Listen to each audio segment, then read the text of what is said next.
My father secretly gave $500,000 to my golden sister for law school and told me, "You're only good enough for a diner job." When I confronted them, my sister smirked, "Just be practical." 5 years later they're crying. Money has a way of revealing truths people try to hide. I learned this standing outside my father's study, hearing him discuss my future, or rather the lack of one he'd planned for me. "We can't afford both, Linda. Emily's law school has to take priority. Sarah will have to make do with the diner job." My fingers dug into the doorframe as I listened. 22 years of being the family afterthought crystallized in that moment. The golden child, Emily, would get her shot at becoming a prestigious attorney, while I'd be slinging hash browns at Pete's Diner. "But Robert, we promised both girls we'd help with their education." My mother's voice wavered, weak as always. "Emily has real potential. Sarah just needs to be practical." I stepped back from the door, my chest tight with something between rage and vindication. All those years of telling myself I was imagining things, that my parents couldn't possibly favor Emily so blatantly, gone in an instant. The house felt suffocating. I grabbed my keys and jacket, needing to escape before I did something stupid like confront them right then. But fate had other plans. "Sarah, where are you going?"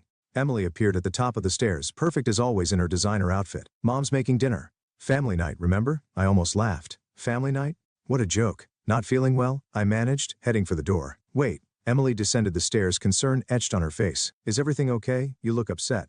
"Everything's fine, just like always. Perfect, actually. Just like you." She flinched at my tone. "What's that supposed to mean?" "Nothing. Absolutely nothing. Just like my future, apparently." "Sarah?" The door slammed behind me with satisfying force. I made it halfway down the driveway before my father's voice boomed from the porch. "Young lady, get back here right now." I turned, seeing him silhouetted in the doorway, my mother and Emily hovering anxiously behind him. 22 years of swallowed words rose in my throat. "Why? So you can tell me to my face that I'm not worth investing in? That Emily's the only one who deserves a future?" His face darkened. "You were eavesdropping." "Damn right I was, and I'm glad I did. Finally got some honesty around here." "Sarah, please." My mother stepped forward. "We can discuss this." "Discuss what?" "How you've spent years funneling everything to Emily while telling me to be practical, to lower my expectations, to settle." Emily's face had gone pale. "That's not fair." "Life isn't fair, sis, but you wouldn't know about that, would you?" My father's voice turned cold. "That's enough. You're being childish and ungrateful." "Ungrateful?" I laughed, the sound harsh even to my own ears. "For what? The lifetime of being second best? The constant comparisons? Or maybe I should be grateful for the diner job you've so generously planned for my future. If you'd shown half the dedication Emily has, I got better grades than she did. I worked 2 jobs through high school while she went to dance lessons and tennis camp. I did everything right, and it still wasn't enough." Silence fell. My mother was crying now. Emily looked stricken. And my father just looked disappointed as usual. "If that's how you feel," he said finally, "perhaps you should leave until you've calmed down and can be reasonable." "Don't worry," I said, backing away. "I'm done being reasonable. I'm done being the family disappointment." I got in my car, hands shaking as I turned the key. Through the windshield I could see them still standing there, the perfect family tableau, minus the inconvenient second daughter who'd finally stopped playing her assigned role. As I drove away, one thought crystallized in my mind. I was going to prove them wrong. And when I did, they'd regret every moment they'd spent underestimating me. I ended up at Aunt Clara's house that night, my hand still shaking as I clutched a cup of chamomile tea. Her Victorian home had always been my sanctuary, filled with antiques and the lingering scent of lavender. Tonight, it felt like my last refuge. "Your father called," Aunt Clara said, settling into her worn leather armchair. "He seems to think you're being unreasonable." "Of course he does." The tea burned my throat. "Did he mention the part where they've saved nothing for my education, or how they expect me to spend my life serving pancakes while Emily becomes a lawyer?" Aunt Clara's eyes narrowed. "No, he conveniently left that out." A knock at the door made me jump. Aunt Clara touched my shoulder as she passed, her grip surprisingly strong for a woman of 70. I heard murmured voices, then my mother's distinctive pleading tone. "Sarah, please, we need to talk." I set down my cup with enough force to splash tea onto the antique coffee table. "There's nothing to talk about." My mother appeared in the doorway looking smaller than usual. "Your father didn't mean yes, he did." I stood up. "He meant every word. He always has. You're both upset. If we could just sit down as a family." "We're not a family. We're Emily's support system, and I'm just the backup plan that never quite measured up." Aunt Clara returned, her face set in lines I recognized from childhood, the expression she wore when she was about to shake things up. "Linda," she said, "sit down. We need to discuss some things." My mother perched on the edge of the sofa, twisting her wedding ring. "Clara, this is between us and Sarah." "No, it's not." Aunt Clara opened a drawer in her desk, pulling out a thick envelope. "Sarah, I've been waiting for the right moment to give you this. I suppose that moment is now." The envelope felt heavy in my hands. Inside was a bank statement showing an account in my name with a balance that made my eyes widen. "I started saving for both you girls when you were born," Aunt Clara said. "Your parents knew about Emily's fund, but I kept yours separate. I had a feeling you might need it more."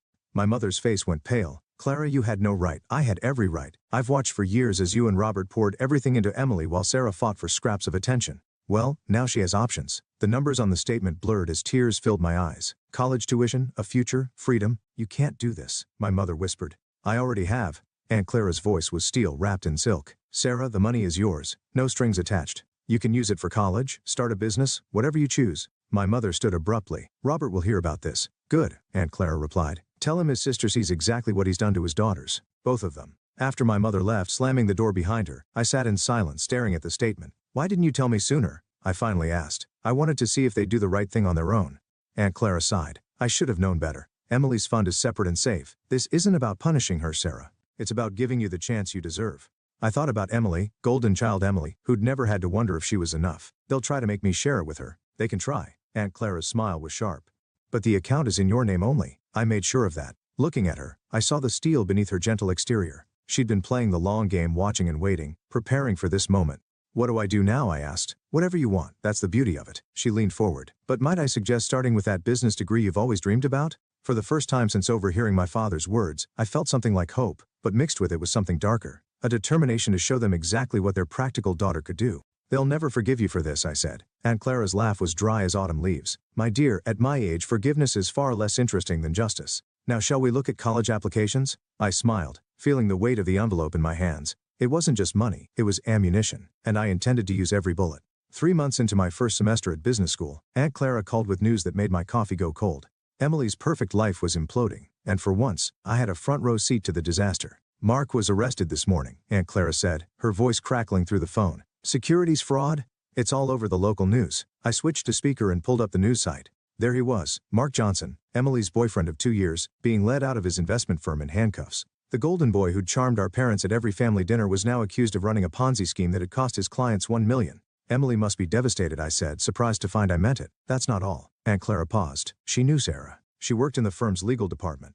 They're investigating her involvement. The satisfaction I'd expected to feel didn't come. Instead, my stomach twisted. How bad is it? Your father's firm is distancing itself. They've put her on indefinite leave. Your parents? Another pause. They're selling the lake house to cover her legal fees. The lake house? The same one they'd refused to mortgage for my education.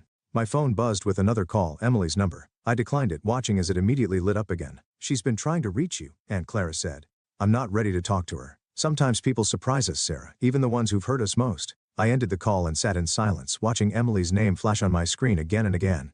Finally I picked up. Sarah? Her voice was raw, nothing like her usual polished tones. I need your help. That's new. I deserve that. She took a shuddering breath.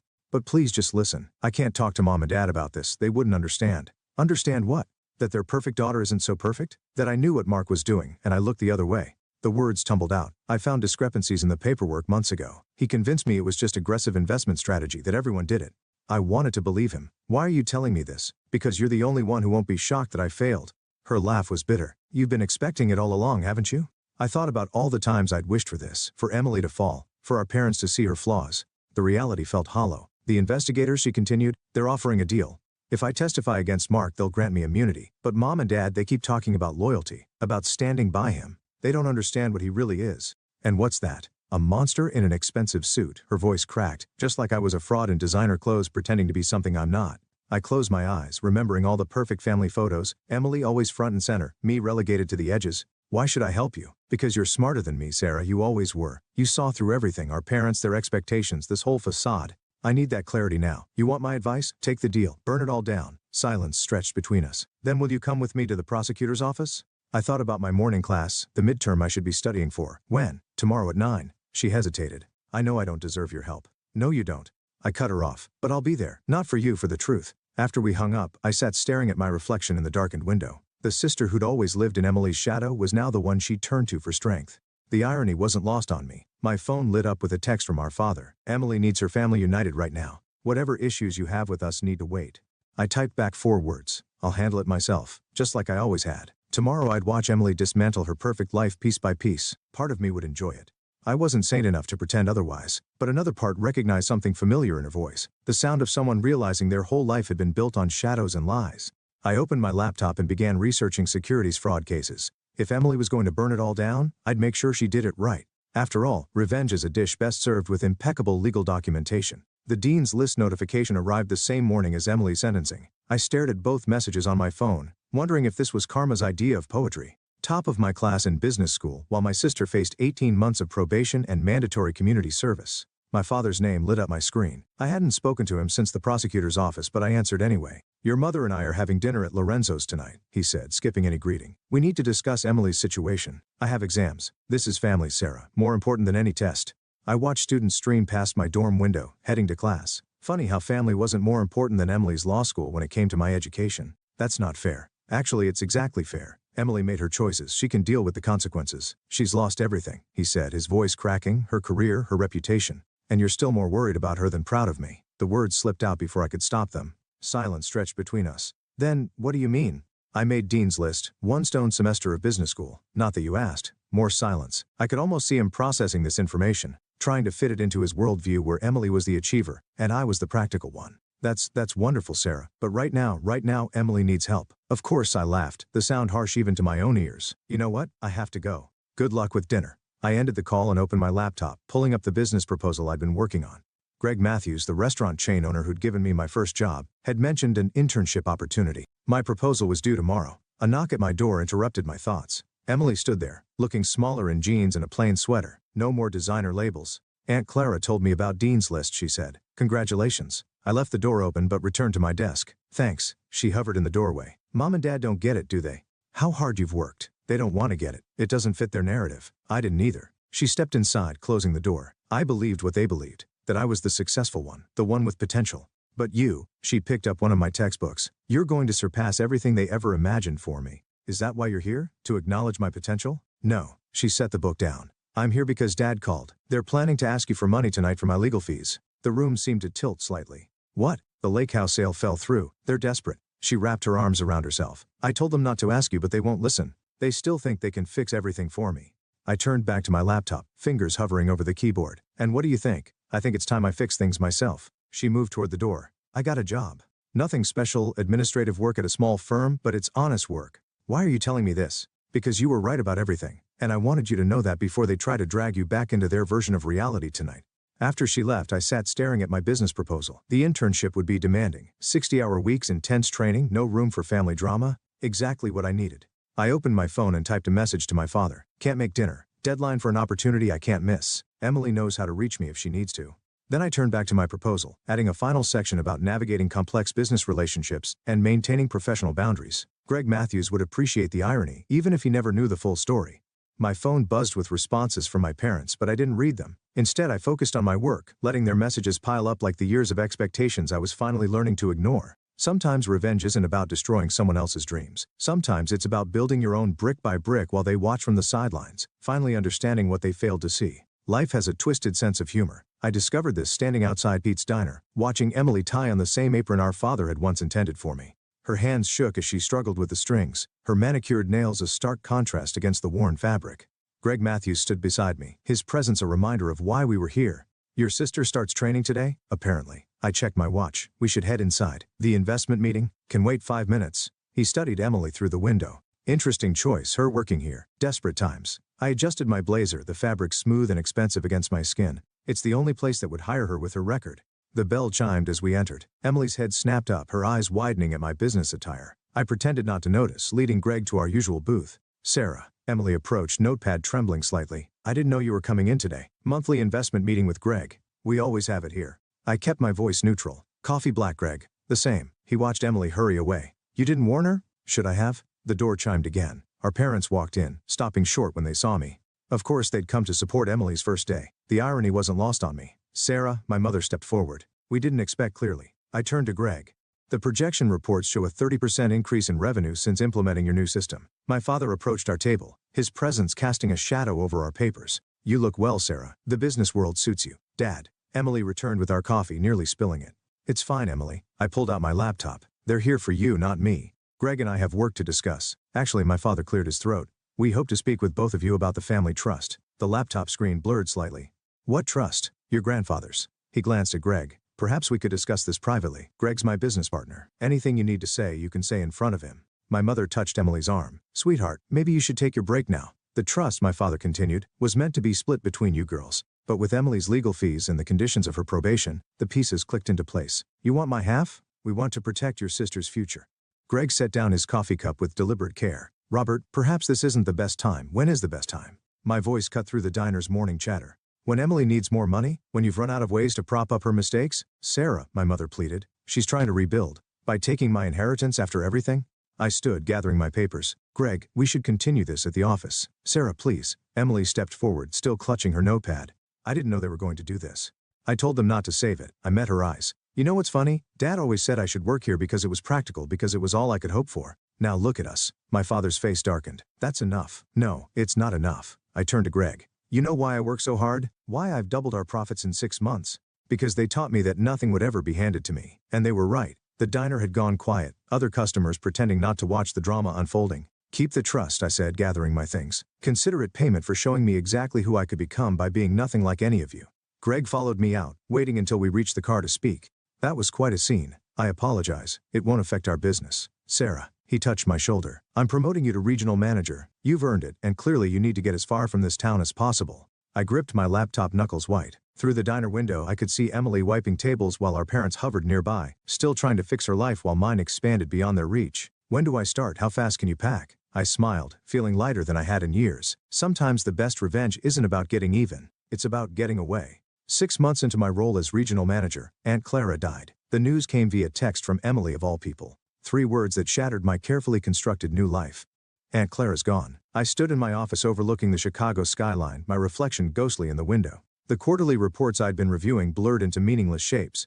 My phone buzzed again. Emily, the funeral's Saturday. She left something for you. I booked the first flight home, arriving to find my parents' car already in Aunt Clara's driveway. Of course they'd be here, probably already dividing up her possessions like they'd tried to divide my inheritance. The key was still under the ceramic frog where she'd always kept it. Inside, voices drifted from her study. We have to tell her, my mother was saying, before she finds out some other way. Tell me what? I stepped into the doorway. They jumped, guilty faces turning toward me. Emily sat in Aunt Clara's chair, holding a familiar envelope. Sarah, my father stepped forward. We didn't expect you so soon. Clearly, I noticed the open safe behind the desk, papers scattered across the surface. What are you doing? Emily held up the envelope. Aunt Clara left letters and recordings. And she recorded everything, my mother whispered. All our conversations about you and Emily, about the college fund, about how you plan to use me as Emily's backup plan. The words tasted bitter. I already knew that. No. Emily's voice cracked. About how they planned to use both of us, how they manipulated everything, played us against each other. Even Aunt Clara's money was part of their plan. The room tilted slightly. What? My father reached for me. Sarah, we can explain. Don't touch me. I snatched the envelope from Emily. Inside was a USB drive and a letter in Aunt Clara's elegant handwriting. My dearest Sarah, it began. By now you've discovered that your parents' manipulation runs deeper than you imagined. The money I gave you wasn't just savings, it was evidence. Every transaction, every conversation recorded. Your father's firm has been embezzling funds for years, using both you and Emily as unwitting covers. The letter dropped from my trembling hands. You used us, both of us. We were trying to protect the family, my father said. The firm was failing. So you set Emily up with Mark, knowing he was running a Ponzi scheme. Let her take the fall while you cleaned up the evidence. Emily made a small broken sound. They knew. All along they knew what Mark was doing. And me? I turned to my mother. Was anything real, or was I just another piece in your game? We're still your parents, she pleaded. Everything we did was for the family. I laughed, the sound harsh and foreign. No, it was for you, for your reputation, your lifestyle, your precious image. My phone buzzed. Greg Matthews calling, probably wondering why his regional manager had suddenly flown cross-country without explanation. Sarah. Emily stood up. Aunt Clara left something else, evidence that could expose everything. She wanted us to decide together what to do with it. I stared at my sister, seeing not the golden child who'd had everything handed to her, but another victim of our parents' schemes. You knew, I said to Emily, about the recordings. That's why you've been reaching out. She nodded. Aunt Clara told me last month she wanted us to know the truth before she couldn't tell us herself. My phone buzzed again. Greg's name flashed on the screen, a reminder of the life I'd built, the success I'd achieved, thinking it was all to prove my parents wrong. But they'd known. They'd planned it all, probably counting on my drive to succeed, on Emily's fall from grace, on our predictable reactions to their careful manipulations. Sarah. Emily's voice was small. What do we do now? I looked at our parents, these strangers who'd orchestrated our entire lives like some twisted chess game. Then at Emily, who'd lost everything only to discover she'd never really had it to begin with. My phone buzzed a third time. We do what Aunt Clara wanted, I said finally. We decide together. But this time we make our own moves. The USB drive felt heavy in my hand, carrying the weight of truths that could destroy what remained of our family, or finally set us free. The conference room at Matthews Restaurant Group felt too small for the weight of what we were about to do. Emily sat beside me, her waitress uniform replaced by a borrowed business suit, while Greg Matthews studied the USB drive's contents displayed on the projection screen. This is more than embezzlement, Greg said, pausing on a particularly damning spreadsheet. Your father's firm was running a sophisticated fraud scheme for years, using both his daughters as unwitting accomplices, Emily added, her voice hollow, the perfect cover story. The door opened. Our parents walked in, followed by their lawyer. My father's confident stride faltered when he saw Emily sitting beside me. "What is this about, Sarah?" He tried to take control as always. "Your mother and I have a charity function." "Sit down." My voice cut through his pretense. "You're going to want to hear this." Greg clicked to the next slide. Our father's signature on documents linking his firm to Mark's Ponzi scheme. Evidence of shell companies set up in both Emily's and my names. "Where did you get these?" The lawyer leaned forward. "Aunt Clara kept receipts." I met my father's eyes. "All of them." "This is absurd," he blustered. "Emily, surely you don't believe I testified against Mark?" Emily interrupted. "I can testify against you too." Our mother's perfectly manicured hands trembled. "We were protecting you both. By making me the full guy?" Emily's laugh was bitter. "By pushing Sarah into the restaurant business so you'd have a legitimate front for laundering money?" I placed 2 folders on the table. Option 1, we turn everything over to the FBI. You go to prison, the firm collapses, and the Thompson name becomes synonymous with fraud. Option 2, our father's lawyer asked quickly. You sign these papers transferring control of the firm to Emily and me. You retire quietly, move to that beach house in Florida you bought with stolen money, and never contact us again. You can't be serious. Our father stood. Everything I built was built on lies. I remained seated, calm. Everything you made us believe about ourselves, about each other, it was all part of your game. We're your parents, our mother pleaded. We love you. No, Emily's voice cracked. You loved what we could do for you. There's a difference. Greg cleared his throat. The FBI has been notified. They're waiting for our call. You have 10 minutes to decide. Our father reached for the folders but I pulled them back. One more thing. The diner, Pete's, you're signing it over to the staff, they've earned it. The diner? He looked confused. What does that matter now? It matters because it's where this started. Where you thought I belonged. I smiled. Consider it calmer. The minutes ticked by. Emily gripped my hand under the table as our parents whispered with their lawyer. Finally our father picked up a pen. You'll regret this, he said, signing. Someday you'll understand. We already understand. Emily took the pen, adding her signature where needed. That's the problem. After they left, Greg studied the signed papers. You realize you've just become CEO of a major investment firm? Co-CEO, I corrected, looking at Emily. If you want it, she straightened her borrowed blazer. I did pass the bar exam even if I never practiced. Besides, someone needs to clean up their mess. And you? Greg asked me. Still interested in running my restaurant chain? I thought about the diner, about all the paths that had led us here. Actually, I have some ideas about expansion. Emily's firm could provide the capital. Legal capital, Emily added with a faint smile. We walked out together, leaving our parents' lawyer to pack up his briefcase. Outside, the sun was setting over the city skyline. Was this the revenge you wanted? Emily asked softly. No, I admitted. It's better. They wanted us to compete, to tear each other down. Instead, we're building something new. She squared her shoulders together. I nodded, watching our parents' car disappear into traffic. Sometimes the best revenge isn't about destroying what others built.